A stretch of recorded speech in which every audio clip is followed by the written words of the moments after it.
ये यादव जी हैं, ये पासवान जी हैं, ये नयन कुमार हैं, ये सब इसमें हिंदू। अजीत अंजुम ने पत्रकारिता तो शायद कभी नहीं की, लेकिन इंडी गठबंधन के प्रोपोगंडा में वे कोई कमी छोड़ते दिखाई नहीं देते।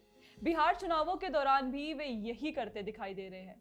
देखिए, जब भी चुनाव आते हैं तो किसी न किसी बहाने से कांग्रेस और इंडी गठबंधन के दल चुनाव आयोग को टारगेट करना शुरू कर देते हैं।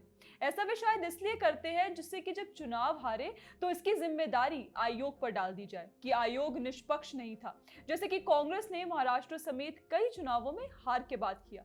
और अगर चुनाव जीत जाए तो फिर वो मुद्दा ही गायब कर देते हैं, जैसे कांग्रेस ने हिमाचल प्रदेश, कर्नाटक और तेलंगाना में चुनाव जीतने के बाद किया।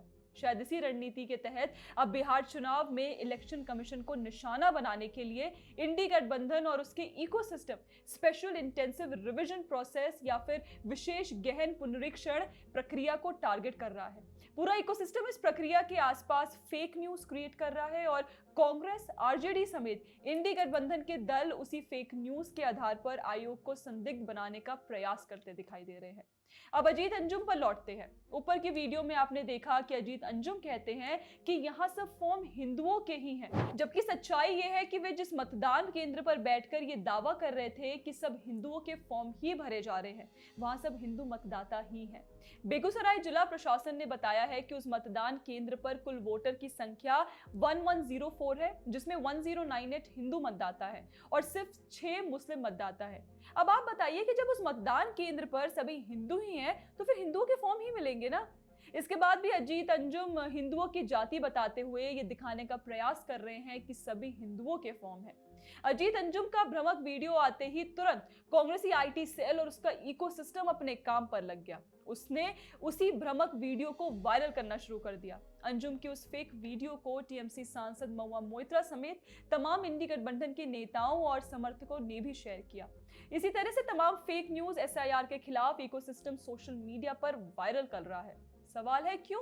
कोई भी प्रोसेस जब शुरू होती है, इतने बड़े स्तर पर होती है, लोगों के सीधे इन्वॉल्वमेंट के साथ होती है, तो उसमें कई चीजें एक साथ चलती हैं। कई कमियां होती हैं तो साथ साथ सुधरती हैं, कई बदलाव होते हैं जो प्रक्रिया के दौरान ही संभव हो पाते हैं। इस बीच आप किसी भी बीएलओ के मुंह में माइक ठूसेंगे तो ऐसी तमाम भ्रामक बातें सामने आएंगी जो कि सत्य या तथ्य नहीं बल्कि उस प्रक्रिया का हिस्सा है। इसके बाद भी आप उसे चलाते हुए दिन में 10 बार अलग अलग दावे करेंगे तो क्या वो सच बन जाएगा? न्यूज़ 24 भी ऐसा ही करते हुए दिखाई दे रहा है। उसकी कई क्लिप भी ये दावा करते हुए वायरल की जा रही है कि एसआईआर के काम में बड़ी लापरवाही बरती जा रही है। इसका फैक्ट चेक भी चुनाव आयोग ने किया है।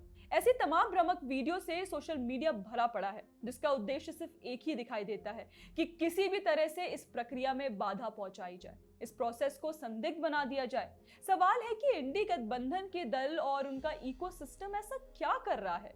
चुनाव आयोग ये प्रक्रिया अपना रहा है जिससे कि फर्जी वोटर्स को वोटर लिस्ट से हटाया जा सके। महाराष्ट्र चुनाव के बाद से राहुल गांधी और कांग्रेस पार्टी लगातार यही तो मांग करते आ रहे हैं कि वोटर लिस्ट को संशोधित किया जाए, वोटर लिस्ट से फर्जी मतदाताओं को हटाया जाए। अब जब चुनाव आयोग ऐसा कर रहा है फिर इतनी परेशान क्यों है? क्या इसलिए क्योंकि बिहार में अवैध और फर्जी वोटर्स इंडी गठबंधन के दलों के वोट बैंक हैं? दरअसल चुनाव आयोग के सूत्रों के मुताबिक एसआईआर के दौरान पता चला है कि वोटर लिस्ट में बड़ी संख्या में बांग्लादेश, म्यांमार और नेपाल के लोग भी शामिल थे।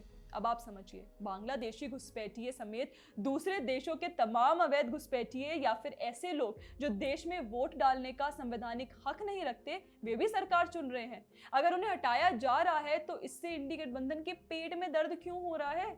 इन्हें बचाने के लिए कांग्रेसी इकोसिस्टम इतना विलाप क्यों कर रहा है? क्या ये सब करके कांग्रेस फर्जी वोटर्स को लिस्ट में बनाए रखना चाहती है? दोस्तों, कांग्रेस पार्टी और उसके इकोसिस्टम के प्रोपेगेंडा की पराकाष्ठा ये है कि फेक न्यूज को जब चुनाव आयोग फैक्ट चेक कर देता है, उसके बाद भी उसी के आधार पर प्रोपेगेंडा चलाया जाता है। तपस्वी पवन खेड़ा का ये ट्वीट देखिए। खेड़ा दावा करते हैं कि बिहार में गणना प्रपत्र जलेबियां परोसने का काम आ रहे हैं, जबकि इस खबर का फैक्ट चेक पहले ही हो चुका है।